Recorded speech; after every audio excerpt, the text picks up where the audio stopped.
Shop act licence आपण त्याला गुमास्ता पण म्हणतो। तुमची लहान चाय टपरी असो किंवा तुमचा मोठा हॉटेल असो, कोणत्याही लहान मोठ्या व्यवसायासाठी शॉप ॲक्ट हे अत्यंत गरजेचे असते। शॉप ॲक्ट लायसन्स आपण घर बसल्यास कसे बनवू शकतात ते मी तुम्हाला आज ह्या व्हिडिओमध्ये सांगणार आहे। नमस्कार मित्रांनो, मी शेखर वानखेडे आपलं सर्वांचे स्वागत करत आहे आपला यूट्यूब चॅनल शेखर वानखेडेमध्ये। मित्रांनो, आधी आपण शॉप ॲक्ट लायसन्स आपले सरकार पोर्टलद्वारे बनवायचो। आता ते पोर्टल बदलून मैत्री पोर्टल म्हणजे Maharashtra industry trade and investment facilitation याच्याद्वारे आपण बनवतो। मित्रांनो, हा व्हिडिओ बघितल्यावर तुम्हाला शॉप ॲक्ट करिता दुसरा कोणताही व्हिडिओ बघायची गरज पडणार नाही। मी त्याचा पूर्णपणे प्रयत्न केला आहे। शॉप ॲक्ट बनवण्याकरिता आपल्याला सर्वात आधी मैत्री पोर्टलमध्ये रजिस्ट्रेशन करावे लागणार आहे। त्यानंतर आपल्याला business profile factory unit create करावं लागणार आहे। त्यानंतर आपल्याला शॉप ॲक्ट लायसन्सचा फॉर्म भरावा लागणार आहे। जसे की आपण आधी आपल्या सरकारमध्ये भरत होतो तसाच बिलकुल फॉर्म भरावा लागणार आहे। त्यानंतर आपल्याला योग्य ते कागदपत्रे अपलोड करायचे आहे। कागदपत्रे अपलोड केल्यानंतर आपल्याला फक्त 59 रुपयाचे पेमेंट करायचे आहे। 59 रुपयाचा पेमेंट करून आपण पूर्ण फॉर्म सबमिट करणार आहे। शॉप ॲक्ट लायसन्स कसे बनवतात त्याची पूर्ण स्टेप बाय स्टेप प्रोसेस आपण ह्या व्हिडिओमध्ये बघणार आहे। तर चला व्हिडिओला सुरुवात करूया। शॉप ॲक्ट लायसन्स बनवण्याकरिता आपल्याला सर्वात आधी गुगलमध्ये येऊन मैत्री हे टाईप करावे लागणार। मैत्री टाईप केल्यानंतर आपल्यासमोर ही पहिली वेबसाईट दिसणार आहे। या वेबसाईटवर क्लिक केल्यानंतर तुमच्यासमोर असा काही वेबसाईटचा इंटरफेस दिसणार आहे। या वेबसाईटची लिंक मी माझ्या डिस्क्रिप्शन बॉक्समध्ये पण दिलेली आहे। त्या लिंकमध्ये क्लिक करून तुम्ही सेम वेबसाईटवर येऊ शकता। शॉप ॲक्ट बनवण्याकरिता आपल्याला सर्वात आधी मैत्री पोर्टलमध्ये रजिस्ट्रेशन करावे लागणार आहे। रजिस्ट्रेशन करण्याकरिता आपण इथे सर्व्हिसेसवर क्लिक करा। सर्व्हिसेसवर क्लिक केल्यानंतर अप्लाय हिअर याच्यावर क्लिक करा। अप्लाय हिअर याच्यावर क्लिक केल्यानंतर आपल्या समोर असा डॅशबोर्ड दिसणार आहे। आपली जी आयडी आहे ते ईमेल आयडी राहणार आहे आणि आपला पासवर्ड आपल्याला सेट करायचा आहे।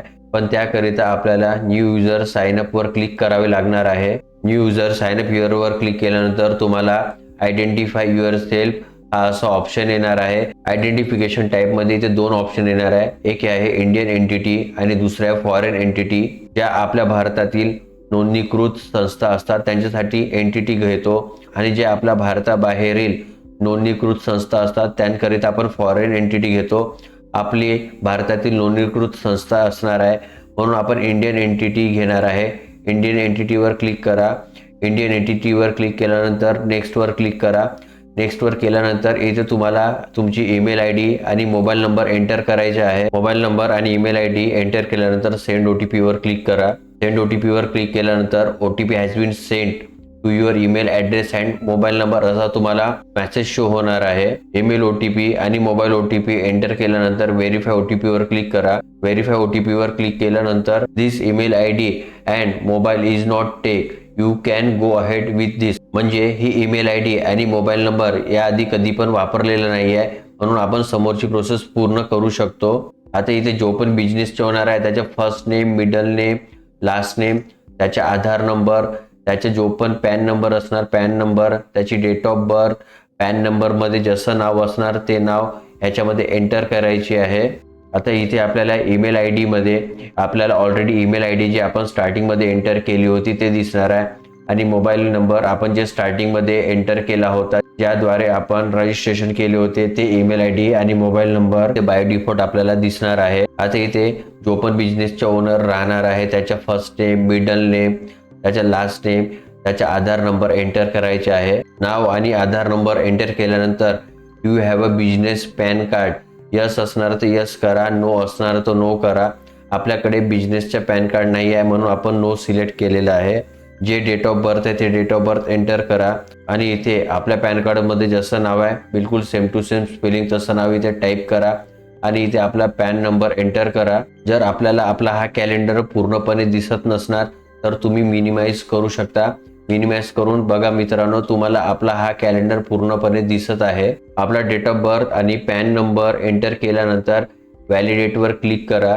व्हॅलिडेटवर क्लिक केल्यानंतर पॅन व्हेरीफाईड सक्सेसफुली असा तुम्हाला मेसेज होणार आहे। जर आपला पॅन नंबर आपण करेक्ट एंटर केला आहे आणि पॅन नॉट व्हेरीफाईड असं तुम्हाला लिहून आलं आहे तर do you have a business pan मध्ये आपण यस क्लिक करून एकदा ट्राय करा आणि पॅन कार्ड मध्ये जसं नाव आहे तसं नाव तुम्ही टाकले का नाही ते एकदा चेक करा. जर तुमचं पॅन कार्ड व्हेरीफाईड नाही झाला असणार तर तुम्ही अशा पद्धतीने तुमच्या पॅन कार्ड व्हेरीफाय करू शकता.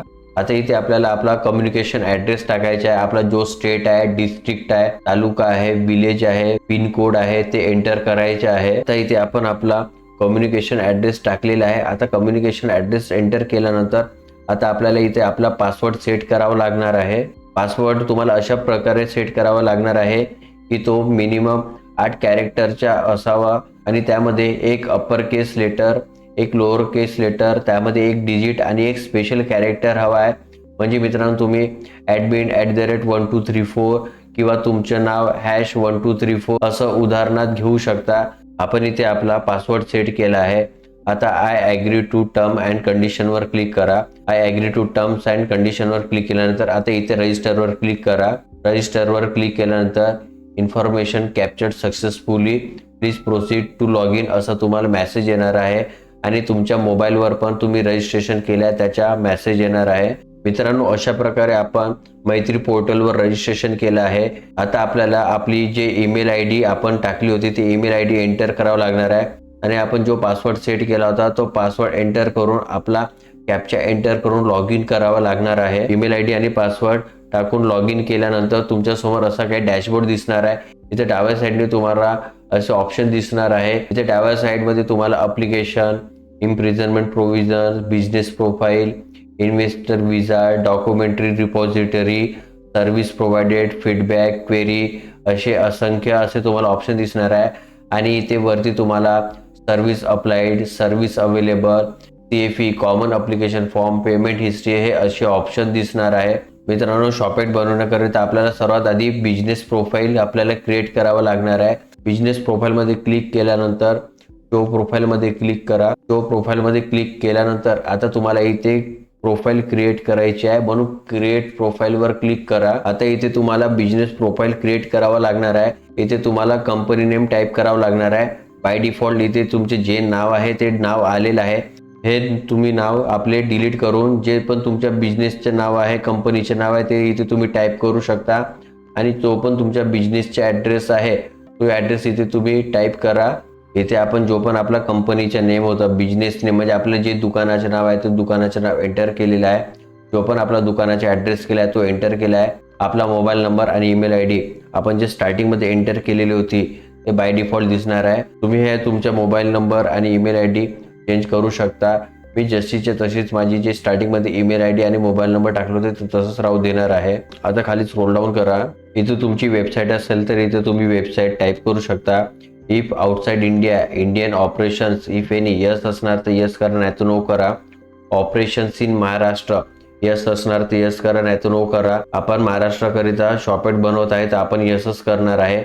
If yes to operations in Maharashtra, address of Maharashtra office, इथे Maharashtra office address as same as Indian office तुम्ही क्लिक करू पण शकता आणि नाही पण करू शकता.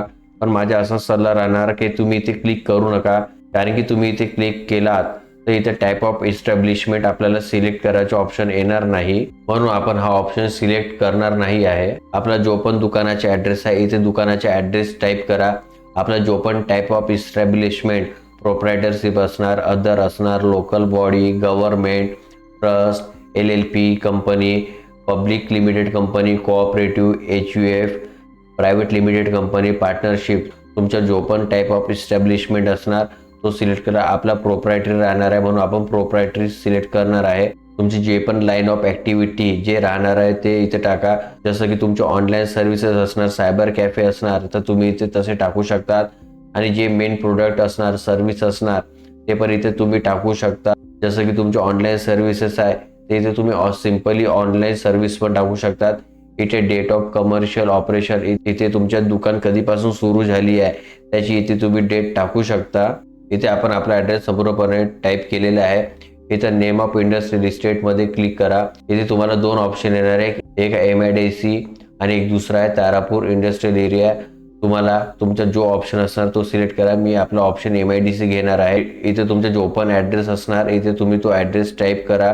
जो पण डिस्ट्रिक्ट असणार, तालुका असणार, विलेज असणार, पिनकोड असणार इथे तुम्ही टाईप करा. मित्रांनो आपण इथे संपूर्ण ॲड्रेस डिटेलमध्ये भरली आहे.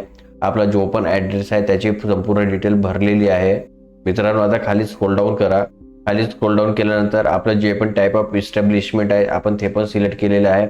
जे पण आपलं लाईन ऑफ ॲक्टिव्हिटी आहे ते आपण सिलेक्ट केलेलं आहे.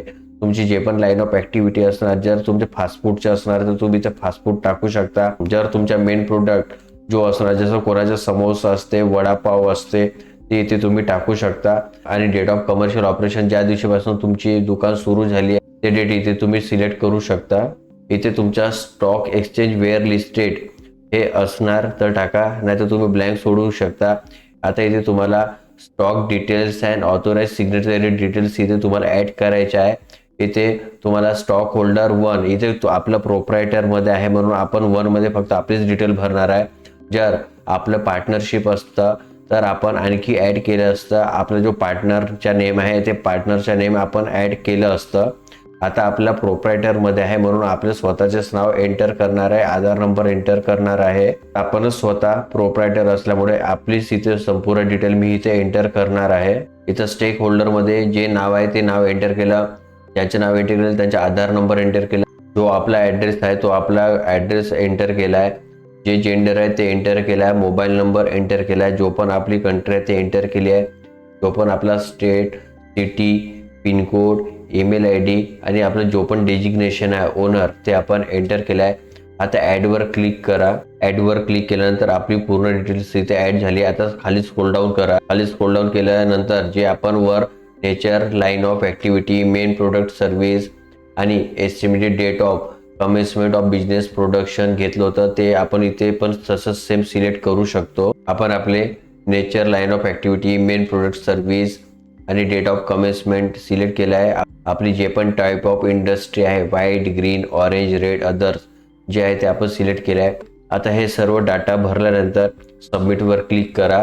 जर सबमिट केल्यावर आपला फॉर्म समोर जात नसणार तर ज्या ठिकाणी आपण स्टेक होल्डर 1 मध्ये डिटेल भरलेली आहे त्याच्या खाली स्टेक होल्डर 2 असणार आहे, त्याच्यावर क्लिक करा. इथे बघा तुम्हाला सगळं रेडमध्ये लिहून येत आहे. हे रेडमध्ये लिहून येत आहे म्हणून आपला फॉर्म समोर जात नाही, म्हणून आपल्याला इथे रिमूव्ह मध्ये क्लिक करावं लागणार. रिमूव्ह मध्ये क्लिक केल्यानंतर आता आणखी सबमिटवर क्लिक करा. बघा मित्रांनो, सबमिटवर क्लिक केल्यानंतर आपली बिझनेस प्रोफाईल क्रिएट झाली आहे. मित्रांनो, अशा प्रकारे आपण आपली बिझनेस प्रोफाईल क्रिएट केली आहे. आता आपल्याला आपला फॅक्टरी युनिट ॲड करावं लागणार आहे, म्हणून त्याकरिता आपल्याला ॲड फॅक्टरी युनिटवर क्लिक करावं लागणार आहे. क्लिक करा. क्लिक केल्यानंतर आपल्या समोर असा डॅशबोर्ड दिसणार आहे. इथे तुमचे जो फॅक्टरी युनिट नेम म्हणजे तुमच्या दुकानाचे नाव असते ते इथे तुम्ही टाईप करा. इथे तुमचे जो पण सेक्टर ऑफ इन्व्हेस्टमेंट आहे तो तुम्ही ह्यापैकी कोणता पण एक सिलेक्ट करू शकता. तुमच्या जो पण सब सेक्टर ऑफ इन्व्हेस्टमेंट आहे, जो सेक्टर ऑफ इन्व्हेस्टमेंट आहे ते सिलेक्ट केल्यानंतर तुम्ही इथे सिलेक्ट करू शकता. आणि इथे तुमचा जो पण दुकानाचे ॲड्रेस आहे किंवा युनिटचे ॲड्रेस आहे ते इथे तुम्ही टाईप करू शकता. जो पण तुमचा जिल्हा असणार तो जिल्हा सिलेक्ट करा. जो पण तुमच्या बिझनेसचा नेचर असेल तो तुम्ही सिलेक्ट करू शकता. ते जो तुमच्या बिझनेसचा जो प्लॉट एरिया आहे ते इथे तुम्हाला स्क्वेअर मीटरमध्ये टाकायचा आहे, जो असणार तो इथे तुम्ही टाकू शकता. इथे तुम्हाला तुमचा जो प्रोडक्ट आहे 1 डिस्ट्रिक्ट 1 प्रोडक्ट महाराष्ट्रामध्ये आहे का, यस असणार ते यस करा, नाही तर नो करा. Expansion of existing unit yes असणार ते यस करा, नाही तर नो करा. जे पण तुमच्या प्रोजेक्टची कॉस्ट आहे लॅकमध्ये जे असणार ते इथे टाईप करा. जे पण तुमच्या युनिटसाठी फॉरेन डायरेक्ट इन्व्हेस्टमेंट असणार लाखामध्ये ते इथे तुम्ही टाईप करा. आणि तुम्हाला इथे MIDC साठी रजिस्ट्रेशन करायचे आहे का, यस असणार ते यस करा, नाही तर नो करा. आणि इथे तुम्हाला MPCB बोर्ड करिता पण रजिस्ट्रेशन करायचे आहे का नाही, यस असणार ते यस करा, नाही तर नो करा. मित्रांनो, इथे मी जे फॅक्टरी युनिट आहे त्याची सर्व डिटेल्स एंटर केली आहे, तुम्ही स्क्रीनमध्ये पण बघू शकता. आता सबमिटवर क्लिक करा. सबमिटवर क्लिक केल्यानंतर तुम्हाला इथे असा मेसेज शो होणार आहे, फॅक्टरी युनिट सक्सेसफुली क्रिएटेड म्हणून. मित्रांनो, अशा प्रकारे आपण फॅक्टरी युनिट पण आता ॲड केलेली आहे. मित्रांनो, आपण बिझनेस प्रोफाईल आणि फॅक्टरी युनिट क्रिएट केली आहे. त्यानंतर आपण आता शॉपॅक्टचा फॉर्म भरू शकतो. तो शॉपॅक्टचा फॉर्म जसा आपण आपले सरकारमध्ये भरत होतो मॅक्झिमम तसाच सेम टू सेम आहे. आता आपल्याला शॉपॅक्ट लायसन्स बनवण्याकरिता सर्व्हिस प्रोव्हाइडेडवर क्लिक करा. सर्व्हिस प्रोव्हाइडेडवर क्लिक केल्यानंतर हा जो लेबर डिपार्टमेंट आहे इथे क्लिक करा. लेबर डिपार्टमेंटमध्ये क्लिक केल्यानंतर तुमच्यासमोर एवढे ऑप्शन आहे. आपल्याला शॉपॅक्ट बनवण्याकरिता हा जो आपला पहिला ऑप्शन आहे याच्यावर क्लिक करा. अप्लायवर क्लिक केल्यानंतर आपल्यासमोर असे 2 ऑप्शन येणार आहे. Shop and establishment intimation for 0 to 9 worker आणि दुसरा ऑप्शन असा आहे की shop and establishment registration for 10 and above worker. आपल्याकडे जे वर्कर्सची संख्या आहे 0 ते 9 अशी वर्करची संख्या आहे, म्हणून आपण हा पहिला ऑप्शन क्लिक करणार आहे. पहिला ऑप्शन 0 to 9 वाला सिलेक्ट केल्यानंतर इस्टॅब्लिशमेंट फॅक्टरी युनिटवर क्लिक करा. इथे तुम्ही आधी जो पण फॅक्टरी युनिट टाकला होता तो तुम्हाला इथे शो होणार आहे. इथे क्लिक करा. इथे CAF वर म्हणजे कॉमन अप्लिकेशन फॉर्मवर क्लिक करा. इथे तुम्ही सिलेक्ट CAF वर करू शकता, म्हणजे काही नाही येणार, नाही CAF 1, 2 असं पण येऊ शकतात. हा CAF 1, 2 कसा क्रिएट करतात ते मी आता तुम्हाला थोडक्यात सांगतो. तुम्ही सर्व्हिस प्रोव्हायडेडमध्ये क्लिक करा. सर्व्हिस प्रोव्हायडेडमध्ये क्लिक केल्यानंतर इथे CAF म्हणजे कॉमन अप्लिकेशन फॉर्म हा ऑप्शन दिसणार आहे. इथे क्लिक करा. इथे क्लिक केल्यानंतर अप्लाय फॉर CAF वर क्लिक करा. अप्लाय फॉर CAF वर क्लिक केल्यानंतर इथे तुमच्या समोर असे 10 ऑप्शन दिसणार आहे. आपण शॉपॅक्ट करिता अप्लिकेशन करत आहे म्हणून आपण हा पहिला ऑप्शन सिलेक्ट करणार आहे. क्रिएट CAF वर क्लिक करणार आहे आणि इथे सबमिटवर क्लिक करणार आहे. सबमिटवर क्लिक केल्यानंतर इथे बघा तुम्हाला CAF सक्सेसफुली क्रिएटेड असं लिहून येत आहे. आता आणखी तुम्ही जसं पहिले आले होते तसंच ऑप्शन लेबर डिपार्टमेंटवर क्लिक करा. अप्लायवर क्लिक करा. जो पण आपण पहिला ऑप्शन सिलेक्ट केला होता तो सिलेक्ट करा. आता आपला जो पण युनिट आहे तो युनिट सिलेक्ट करा. जो पण CAFचा ऑप्शन आहे तुम्ही एक तर सिलेक्ट CAF पण घेऊ शकता, नाहीतर तुम्ही 1, 2, 3 कोणता पण ऑप्शन घेऊ शकता. CAF 3 ॲड करायच्या आधी हे 2 ऑप्शन होते. आता तिसरा ऑप्शन आला आहे म्हणून आपण तिसरा ऑप्शन घेऊ शकतो. मी तो तिसरा ऑप्शन घेत आहे. आणि हा CAF घेणं काही कंपल्सरी नाही. ते कसं घेतात त्याकरिता मी तुम्हाला ते सांगितलं. तुम्ही तो भाग सोडू पण शकता. इथे तुमच्या जो पण डिव्हिजन आहे तो डिव्हिजन इथे सिलेक्ट करा. इथे तुमचा जो पण जिल्हा आहे तो जिल्हा इथे सिलेक्ट करा आणि इथे जिल्ह्याच्या हिशोबाने तुमचा जो पण ऑफिस जवळच्या असणार तुमच्या ॲड्रेसपेक्षा किंवा दुकानापेक्षा तो ऑप्शन सिलेक्ट करा. आता इथे आपला नेम ऑफ इस्टॅब्लिशमेंट म्हणजे इथे आपला दुकानाचं नाव आपल्याला इथे टाईप करायचं आहे आणि तेच दुकानाचे नाव आपल्याला इथे मराठीत पण टाईप करायचे आहे. इथे आपल्या दुकानाची जे पण डिटेल्स होती ते डिटेल्स इथे मी एंटर केले आहे. आता मी खाली स्क्रोल डाऊन करणार आहे. आता इथे तुम्हाला प्रिव्हियस डिटेल्स ऑफ इस्टॅब्लिशमेंट म्हणजे आस्थापनेची पूर्वीची सविस्तर माहिती इथे तुम्हाला द्यायची आहे. इथे सिलेक्टवर क्लिक करा. इथे तुम्हाला असे 3 ऑप्शन येत आहे. एक आहे ऑनलाईन रजिस्ट्रेशन, दुसरा आहे मॅन्युअल रजिस्ट्रेशन आणि तिसरा आहे न्यू रजिस्ट्रेशन. ज्यांचे नवीन शॉपॅक्ट काढायचे आहे त्यांच्याकरिता न्यू रजिस्ट्रेशनचे ऑप्शन आहे आणि ज्या लोकांनी आधी कधी ऑनलाईन रजिस्ट्रेशन केलं असणार आणि त्यांचे जे शॉपॅक्टचे रजिस्ट्रेशन एक्सपायर झालं असणार त्यांच्याकरिता हा पहिला ऑप्शन आहे. आणि हा दुसरा जो मॅन्युअल रजिस्ट्रेशनचे ऑप्शन आहे, ज्या लोकांनी मॅन्युअली शॉपॅक्ट लायसन्स बनवले ते आणि त्यांचे तो शॉपॅक्ट लायसन्स एक्सपायर झाला आहे त्यांच्याकरिता आहे. जर आपण ऑनलाईन रजिस्ट्रेशनवर क्लिक करणार तर इथे आपल्याला ओल्ड रजिस्ट्रेशन नंबर मागणार, ओल्ड अप्लिकेशन ID नंबर मागणार आणि जो ओल्ड रजिस्ट्रेशन नंबर आहे तो मागणार आणि एक्सपायरी डेट हा मागणार.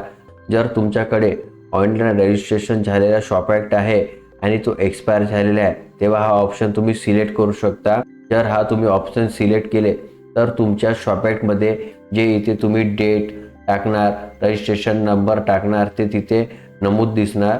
जर तुम्ही मॅन्युअल रजिस्ट्रेशन सिलेक्ट केले तर तुम्हाला इथे तुमच्या जो पण शॉपॅक्टचा ओल्ड रजिस्ट्रेशन नंबर होता तो इथे टाकावा लागणार आहे. जो पण ओल्ड डेट ऑफ रजिस्ट्रेशन आहे तो इथे टाकावा लागणार आहे आणि एक्सपायर कधी झाला ते डेट पण टाकावं लागणार आहे. हे पण डेट इथे तुम्ही टाकले तर तुमच्या जो पण नवीन शॉपॅक्ट बनवून येणार आहे त्यामध्ये हे डिटेल्स म्हणजे हे डेट तिथे नमूद राहणार आहे. जर ओल्ड डेटवाला तुम्हाला शॉपॅक्ट पाहिजे असणार तर तुम्ही ह्या पद्धतीने शॉपॅक्ट नक्की बनवू शकतात. पण आपला हा जो शॉपॅक्ट आहे न्यू आहे म्हणून आपण न्यू रजिस्ट्रेशनवर क्लिक करणार आहे. जो पण आपल्या दुकानाचा ॲड्रेस आहे तो इथे ॲड्रेस टाईप करा. जिथे जिथे स्टार आहे तुम्ही तिथे पण टाईप करू शकता. तुमच्या जो पण दुकानाचा ॲड्रेस आहे तो ॲड्रेस इथे ॲड करा. इथे आपण आपल्या दुकानाचा जो ॲड्रेस होता तो टाईप केला आहे. आता खाली स्क्रोल डाऊन करा. खाली स्क्रोल डाऊन केल्यानंतर इथे ओनरशिप ऑफ प्रिमायसेस इथे आपल्याला सिलेक्ट करावं लागणार आहे. इथे सिलेक्टवर टाईप करा. जर तुमच्या रेंटल असेल तर तुम्ही रेंटल घेऊ शकता. जर तुमचं सेल्फ ओन्ड असणार तर तुम्ही सेल्फ ओन घेऊ शकता. आपलं रेंटल आहे म्हणून आपण रेंटल सिलेक्ट करणार आहोत. आता इथे date of commencement of business जो पण तुम्ही व्यवसाय सुरू केल्याचे दिनांक आहे ते दिनांक तुम्ही कोणता पण सिलेक्ट करू शकता. मी आपल्या बिझनेसची डेट सिलेक्ट केलेली आहे आणि ते पण तुमच्या बिझनेसचा नेचर असेल ते इथे तुम्ही इंग्लिशमध्ये टाईप करू शकता आणि तेच इथे तुम्ही मराठीमध्ये पण टाईप करू शकता. आपण इथे डेट सिलेक्ट केली आहे आणि आपला जो पण बिझनेसचा नेचर आहे ते आपण इथे सिलेक्ट केलेले आहे. आता आपण इथे खाली स्क्रोल डाऊन करूया. खाली स्क्रोल डाऊन केल्यानंतर whether establishment falls under public sector और प्रायव्हेट सेक्टर, इथे तुमच्या जो पण येत असणार ते सिलेक्ट करा. आपला प्रायव्हेट आहे म्हणून आपण प्रायव्हेट सिलेक्ट करणार आहे. इथे तुम्हाला मॅन पॉवर वर्कर डिटेल्स टाकायचे आहे. इथे जे पण नंबर ऑफ वर्कर असणार तो टाका मेन्समध्ये. जे पण इथे वुमेन्स असणार वुमेन्स टाका. जे पण ट्रान्सजेंडर असणार तिथे टाका. कोणी अप्रेंटिसशिपसाठी आहे का मेलमध्ये ते टाका. कोणी अप्रेंटिसशिप करिता वुमेन्स असणार तर ते टाका. कोणी ट्रान्सजेंडर असणार अप्रेंटिसशिप करता ते टाका. कोणी कॉन्ट्रॅक्ट लेबर असणार तर ते इथे टाका. कोणी कॉन्ट्रॅक्ट लेबर वुमेन असणार ते टाका. कोणी कॉन्ट्रॅक्ट लेबर ट्रान्सजेंडर असणार ते इथे टाका. कोणी पार्ट टाइम वर्कर असणार तर इथे टाका. जे जे डिटेल इथे तुम्हाला मागत आहे ते डिटेल इथे तुम्ही टाकू शकता. इथे आपण आपल्या वर्करची डिटेल टाकली आहे. वर्करचे डिटेल टाकल्यानंतर खाली स्क्रोल डाऊन करा. खाली स्क्रोल डाऊन केल्यानंतर नेम ऑफ एम्प्लॉयर म्हणजे मालकाचे संपूर्ण नाव टाकायचे आहे. जे पण मालकाचे नाव आहे ते इंग्लिशमध्ये टाका आणि इथे जे पण मालकाचे नाव आहे ते मराठीमध्ये टाका. आपण इथे मालकाचे नाव एंटर केलं आहे. आता इथे मालकाचा जो पण ॲड्रेस असणार तो इथे सिलेक्ट करा. केव्हापासून राहत आहे ते इथे एंटर करा. त्याचा आधार नंबर एंटर करा. त्याची ईमेल ID, मोबाईल नंबर, त्याचे डेजिग्नेशन हे सर्व एंटर करा. इथे ओनरची जे पण रेसिडेन्शियल ॲड्रेसची डिटेल होती आपण सर्व इथे एंटर केलं आहे आणि त्याचा आधार नंबर, त्याची ईमेल ID, त्याचा मोबाईल नंबर आणि त्याचं डेजिग्नेशन सर्व एंटर केलं आहे. सर्व एंटर केल्यानंतर खाली स्क्रोल डाऊन करा. खाली स्क्रोल डाऊन केल्यानंतर name and residential address of manager, जर तुमच्या दुकानामध्ये कोणी मॅनेजर असणार तर तुम्ही त्याची डिटेल इथे ॲड करू शकता. आता खाली स्क्रोल डाऊन करा. खाली स्क्रोल डाऊन केल्यानंतर आता आपल्याला कॅटेगरी ऑफ इस्टॅब्लिशमेंट म्हणजे दुकानाचे प्रकार इथे निवडायचे आहे. सिलेक्ट कॅटेगरी ऑफ इस्टॅब्लिशमेंटवर क्लिक करा.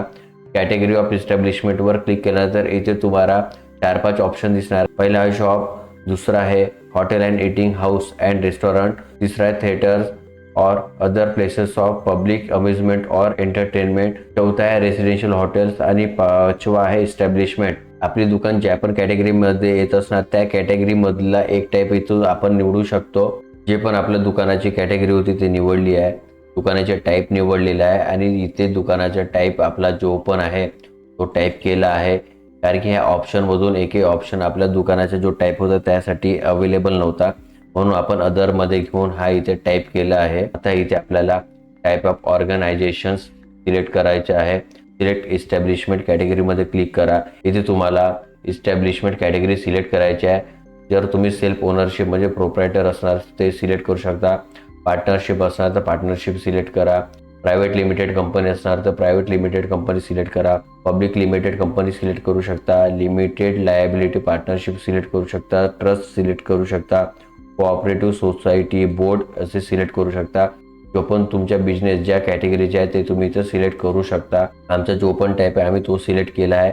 आता इथे तुम्हाला name of members of employers family employed in establishment म्हणजे आस्थापना मालकाच्या कुटुंबातील काम करीत असलेल्या व्यक्तीची इथे तुम्हाला नावे लिहायची आहे. इथे तुम्ही त्यांचं नाव ते तुमच्या कोणत्या रिलेशनमध्ये आहे ते लिहू शकता. जर तुमचे कोणी फॅमिली मेंबर नसणार तर तुम्ही फ्रेंड म्हणून पण इथे टाईप करू शकता. इथे आपले जे पण नंबर ऑफ एम्प्लॉयर आहे त्यांचे इथे नाव आणि त्यांचे रिलेशन ते इथे टाकलेले आहे आणि तेच आपण मराठीमध्ये टाकले आहे. त्यामधून ते किती माणसं आहे ते टाकले आणि त्यामधून तिथे किती बाया आहे ते टाकले आणि ट्रान्सजेंडर किती आहे ते टाकले आहे. आता खाली स्क्रोल डाऊन करा. मित्रांनो आता आपला शेवटचा टप्पा आलेला आहे. या टप्प्यामध्ये आपल्याला आपला पासपोर्ट साईज फोटो, सिग्नेचर, आपला जो पण ID प्रूफ आधार कार्ड असणार, पॅन कार्ड असणार ते आपल्याला इथे अपलोड करायचे आहे. आपलं सेल्फ डिक्लेरेशन पण अपलोड करायचे आहे. जर आपल्याकडे सेल्फ डिक्लेरेशन नसणार तर आपण आधार कार्ड पण अपलोड करू शकतो. यामध्ये आपल्याला आपल्या दुकानाचा फोटो अपलोड करायचा आहे की त्यामध्ये आपल्या दुकानाचे नाव मराठीमध्ये लिहून असा बॅनर पाहिजे. तो इथे फोटो आपल्याला PDF स्वरूपात अपलोड करायचे आहे. आता आपले जे पण डॉक्युमेंट आहे आता मी इथे अपलोड करणार आहे. आपण इथे आपला फोटो अपलोड केला आहे. इथे फोटोच्या साईजची काही लिमिटेशन नाही आहे आणि आपल्या साईनच्या साईजची पण काही लिमिटेशन नाही. जसे तुम्ही क्रॉप केले त्याला रिसाईज न करता पण तुम्ही इथे अपलोड करू शकता. इथे आपण आधार कार्डची PDF अपलोड केली आहे आणि इथे सेल्फ डिक्लेरेशनची पण PDF अपलोड केली आहे. इथे पण काही साईज तेवढा काही मॅटर करत नाही. जे साईज असली ते इथे ॲक्सेप्ट होतात आणि इथे तुम्हाला जे पण आपला दुकानाचा फोटो आहे तो मराठी बोर्डसोबत पाहिजे. इथे तुम्हाला त्याची PDF अपलोड करावा लागणार आहे. मी इथे माझे सर्व डॉक्युमेंट्स अपलोड केलेले आहे. आता खाली स्क्रोल डाऊन करा. खाली स्क्रोल डाऊन केल्यानंतर आय ॲग्रीवर क्लिक करा. आय ॲग्रीवर क्लिक केल्यानंतर सबमिट आणि पेवर क्लिक करा. सबमिट अँड पेवर क्लिक केल्यानंतर तुम्हाला असा पेमेंटचा इंटरफेस येणार आहे. तुमच्या डाव्या साईडने असे 5 पेमेंट मेथड दिलेले आहे. तुमच्या जो पेमेंट मेथडने तुम्हाला पेमेंट करायचं आहे तुम्ही करू शकता. आपण UPIने पेमेंट करणार आहोत म्हणून आपण UPI सिलेक्ट करणार आहोत. UPI सिलेक्ट केल्यानंतर तुम्ही इथे तुमची UPI ID पण टाकू शकता किंवा तुम्ही QR पण स्कॅन करू शकता. तुम्ही 2 पद्धतीने पेमेंट करू शकता. आपण QRने पेमेंट करणार आहे म्हणून आपण शो QRवर क्लिक करणार. आता आपल्याला आपला QR हा स्कॅन करायचा आहे. आपण QR स्कॅन केल्यानंतर आपला पेमेंट सक्सेसफुल झालेला आहे. आता पेमेंट सक्सेस झालेला आहे तर तुम्ही हे विंडो क्लोज करू शकता. तुम्ही विंडो क्लोज करा. विंडो क्लोज केल्यानंतर ॲप्लिकेशन अप्लाइड सक्सेसफुली तुम्हाला असं इथे स्क्रीनमध्ये दिसणार आहे आणि service request process in Q म्हणजे आपली सर्व्हिस हे लाईनीमध्ये आहे हे आपल्याला इथे दिसत आहे. आपण आपला जो पण फॉर्म भरला होता ॲप्लिकेशन केली होती ते बघण्यासाठी इथे क्लिक टू व्ह्यू अप्लाइड सर्व्हिसेसवर क्लिक करा. इथे क्लिक केल्यानंतर आपण जो पण ॲप्लिकेशन केला त्याचा पेमेंट सक्सेसफुल झाला त्याची ॲप्लिकेशन ID आली आहे. आपण इथे आपला जो पण स्टेटस आहे आपल्या ॲप्लिकेशनचा ते ट्रॅक करू शकतो. आता आपला जो ॲप्लिकेशन आहे तो पहिल्या डेस्कवर आहे ते आपल्याला इथे ऑरेंजमध्ये शो करत आहे. मित्रांनो जर तुम्हाला पेमेंट करताना काही प्रॉब्लेम येत असणार तर सर्व्हिस अप्लाइडमध्ये यायच्या आणि इथे ॲक्शन्समध्ये जे 3 डॉट आहे तिथे क्लिक करा आणि एडिटवर क्लिक करा. एडिटवर क्लिक केल्यानंतर खाली स्क्रोल डाऊन करा. खाली स्क्रोल डाऊन केल्यानंतर आपला सबमिट अँड पेवर आपण आणखी क्लिक करू शकतो. अँड पेवर क्लिक केल्यानंतर आपण आपला पेमेंट करू शकतो. अशा पद्धतीने जर तुम्हाला काही पेमेंटचा प्रॉब्लेम आला तर करू शकता. मित्रांनो आपलं शॉपॅक्ट लायसन्स प्रोसेसमध्ये आहे. तुम्ही आजची तारीख बघू शकता की 24/7/2026 आणि आता 11:15 वाजत आहे. मित्रांनो जसं आपलं शॉपॅक्ट लायसन्स अप्रूव्ह झालं तसं मी तुम्हाला डाउनलोड करून दाखवणार आहे. मित्रांनो जशी की तुम्ही आता स्क्रीनमध्ये बघू शकता आता 11 वाजले आहे आणि आजची तारीख 24/7/2026 आहे. म्हणजे आपण शॉपॅक्टची ऑनलाईन ॲप्लिकेशन 11:15 वाजता केली होती आणि आता 11 वाजलेले आहे पण तरी पण आपलं शॉपॅक्ट लायसन्स अप्रूव्ह झालं आहे. आपण जे शॉपॅक्ट लायसन्सची ॲप्लिकेशन सबमिट केली आहे इथे ॲक्शनमध्ये यायचे. ॲक्शनमध्ये आल्यानंतर 3 डॉटवर क्लिक करायचे. हा जो रिफ्रेशचा डाटा असतो त्याच्यावर क्लिक करायचे आणि असा तुम्हाला रिफ्रेश रिस्पॉन्स म्हणून असं तुम्हाला लोडिंग येणार आहे. कंप्लीटेड आल्यावर इथे क्लिक करायचे. कंप्लीटेड आल्यावर क्लिक केल्यानंतर आता तुम्ही डाउनलोडमध्ये क्लिक करा. डाउनलोडमध्ये क्लिक केल्यानंतर तुमच्या इथे शॉपॅक्ट लायसन्स डाउनलोड होऊन येणार आहे आणि तुमच्या शॉपॅक्ट लायसन्स जसं की तुम्हाला 10 ते 15 मिनिटांमध्ये किंवा तुरंतमध्ये पण भेटू शकते. आपण आता शॉपॅक्ट तर डाउनलोड केला पण नमुना कसं डाउनलोड करायचं आहे ते आता मी तुम्हाला सांगणार आहे तर कृपया लक्ष द्या. नमुना डाउनलोड करण्याकरिता आपल्याला सर्व्हिस प्रोव्हाइडेडमध्ये यायचे आहे. सर्व्हिस प्रोव्हाइडेडमध्ये आल्यानंतर सर्व्हिस अप्लाइडमध्ये क्लिक करा. सर्व्हिस अप्लाइडमध्ये क्लिक केल्यानंतर आपण जे ॲप्लिकेशन केली होती ते ॲप्लिकेशन तुम्हाला इथे दिसणार आहे. ॲक्शनच्या कॉलममध्ये हा जो 3 डॉट आहे त्याच्यावर क्लिक करा. त्याच्यामध्ये क्लिक केल्यानंतर प्रिव्ह्यूमध्ये क्लिक करा. प्रिव्ह्यूमध्ये क्लिक केल्यानंतर तुम्ही ॲक्शनमध्ये क्लिक करा. ॲक्शनमध्ये क्लिक केल्यानंतर डाउनलोड फॉर्ममध्ये क्लिक करा. तुम्ही डाउनलोड फॉर्ममध्ये क्लिक केल्यानंतर तुमचा नमुना डाउनलोड होऊन तुम्हाला स्क्रीनमध्ये दिसणार आहे. मित्रांनो अशा प्रकारे तुम्ही फॉर्म F म्हणजे नमुना डाउनलोड करू शकता. तर मित्रांनो अशा प्रकारे तुम्ही शॉपॅक्ट लायसन्स बनवू शकता ते पण अर्जंटमध्ये. अशा प्रकारे मी तुम्हाला घर बसल्या अर्जंटमध्ये एका दिवसात शॉपॅक्ट लायसन्स कसे बनवायचे त्याची स्टेप बाय स्टेप प्रोसेस ह्या व्हिडिओमध्ये सांगितलेली आहे. तुम्हाला हा व्हिडिओ आवडला असणार तर एक लाईक नक्की करा आणि असेच कामाचे व्हिडिओ बघण्याकरिता आमच्या हा यूट्यूब चॅनल सबस्क्राईब करा. जर तुम्हाला काही प्रश्न असणार तर तुम्ही कमेंटमध्ये नक्की विचारू शकता. जे लोक व्यवसाय करतात आणि त्यांनी आजपर्यंत कधी शॉपॅक्ट बनवलं नाही आहे त्यांपर्यंत हा व्हिडिओ नक्की शेअर करा. धन्यवाद मित्रांनो.